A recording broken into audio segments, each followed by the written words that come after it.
नमस्कार, जय हिंद, वंदे मातरम। 80 न्यूज में एक बार आपका फिर से हार्दिक स्वागत है। आज हम आपके सामने लेकर के आए हैं आंध्र प्रदेश में स्थित एक ऐसे मंदिर की कहानी जो छत्रपति शिवाजी महाराज के जीवन से जुड़ी हुई एक एक प्रमुख घटनाओं को यहाँ पर भित्ति चित्रों द्वारा, मूर्ति कलाओं द्वारा यहाँ पर उनके जीवन की एक एक प्रमुख घटना को यहाँ पे दर्शाया गया है। पूरे भारत में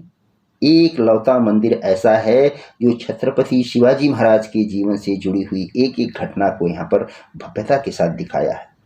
इसकी दिव्यता और भव्यता का अंदाज लगाना आपके लिए मुश्किल हो जाएगा, क्योंकि महाराष्ट्र के लिए ये तो सबसे बड़े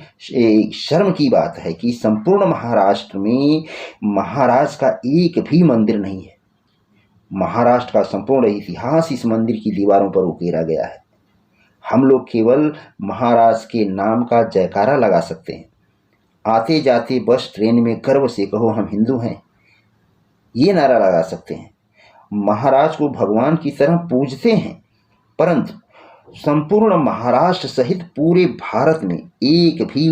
महाराज का मंदिर नहीं है। ये सब दिखाने का कारण एक ही है कि महाराज के जीवन से जुड़ी एक एक प्रमुख घटना बड़े ही मार्मिक ढंग से यहाँ पर उकेरी गई है, जिससे महाराज के जीवन का एक सीन आपको आपकी आंखों के सामने जीवंत हो उठता है,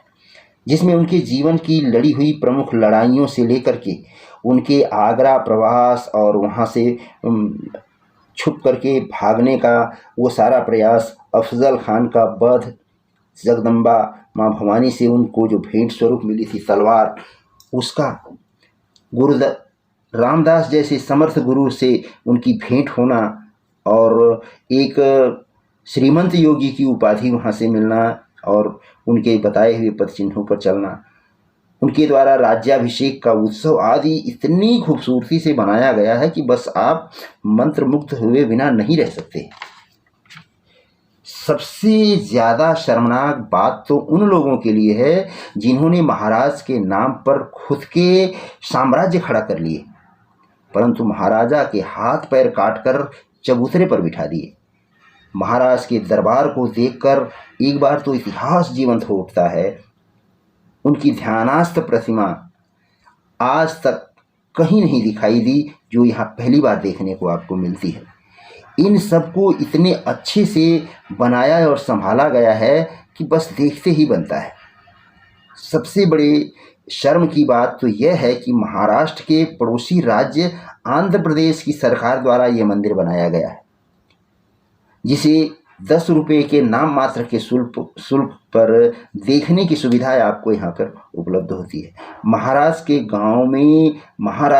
में महाराज की हर एक गांव में एक ऐसे मंदिर की स्थापना की जा सकती है, परंतु उनके वंशजों को नाच गाने या अय्याशी से ही फुर्सत नहीं है। परंतु सरकारों का तो फर्ज बनता है कि हमारी धरोहर को आने वाली पीढ़ियों तक किस तरह से पहुँचाए।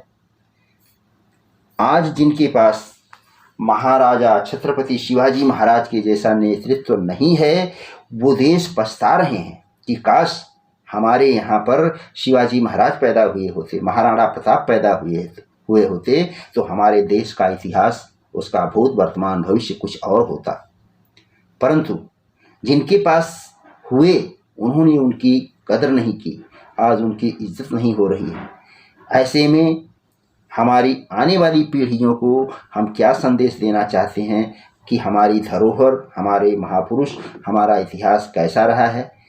ये कुछ दिनों के बाद नई पीढ़ी को एकदम भूलने जैसा हो जाएगा। इसलिए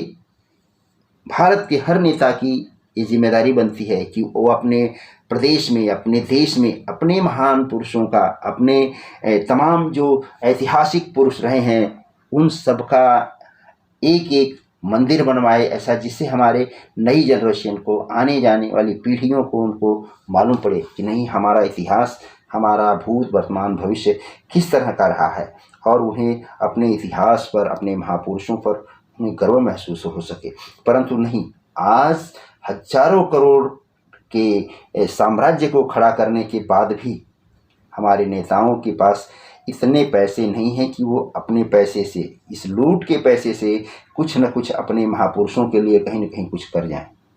आज स्विस बैंक भरा जा चुका है और दिन दूनी रात चौगुनी उसकी अमाउंट की संख्या बढ़ती जा रही है, पर हमारे महापुरुषों का, राजा महाराजा, साधु सन्यासियों का इस तरह से अपमान जो है ये देश की जनता बर्दाश्त नहीं कर सकती है। इसलिए हमारी सरकारों की और हमारी राज्य सरकारों की, हमारी केंद्र सरकारों की ये जिम्मेदारी बनती है कि हमारे आने वाली पीढ़ी को हमारा गौरवशाली इतिहास बताने के लिए उन घटनाओं को, उन राजाओं महाराजाओं, उन योद्धाओं के जीवन को